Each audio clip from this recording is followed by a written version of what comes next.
Canada is strong. We can give ourselves far more than anyone can take away. We're building this great country. I just met with the Premier. Building BC, building Canada, building in a truly Canadian way. We're building sustainably, building together, building positively, and that's what we're going to do. Yes, we will come to something with the Americans, something constructive. Regardless, all of this uncertainty around our tariffs is leading some of our greatest allies and trading partners to work around us, sometimes quite literally. In fact, just a few days ago, it was reported that Canada and Mexico are working on a so-called Northern Corridor Agreement, a $120 billion investment to create easier trade between Mexico and Canada without involving the United States. This is not just a trade deal. This is a geopolitical message. The Northern Corridor Agreement between Canada and Mexico is a high-investment trade route linking two of the U.S.'s closest partners, without the U.S. at the table. I'm not in the camp that says all is lost or that we can't bring this back. I'll take that challenge. It may require different leadership in the United States to make it happen, and this time feels different from the first Trump administration.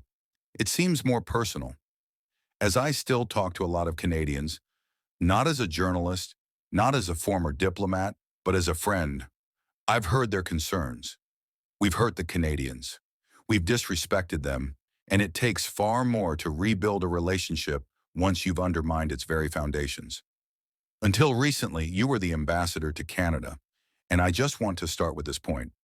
I think most Americans know this, and all Canadians certainly do. There are very few relationships in the world like the one between Canada and the U.S. Sure, it's underpinned by trade, but it's a lot deeper and far more durable. I describe it as a relationship based on common values and 150 years of partnership and allyship. Yes, it includes trade, but it also spans defense, intelligence, and culture. On foreign policy, the United States and Canada are aligned in the pursuit of democracy around the world. President Biden repeatedly made the point that the United States has no better friend, partner, or ally than Canada. I'm a big believer in the importance of relationships. When you look at foreign policy, at America's role in the world, relationships matter. Maintaining and preserving those close ties is a key part of what makes the United States an important player globally. When you damage a relationship as vital as the U.S.-Canada partnership, there are consequences. That said, this has happened before. We saw it during the first Trump presidency, when the trust between the United States and Canada took a big hit. Rebuilding that trust was a top priority for President Biden and for me as the U.S. ambassador to Canada. Polling on the U.S.-Canada relationship showed a precipitous drop during that time. Something has shifted in North America, and not for the better.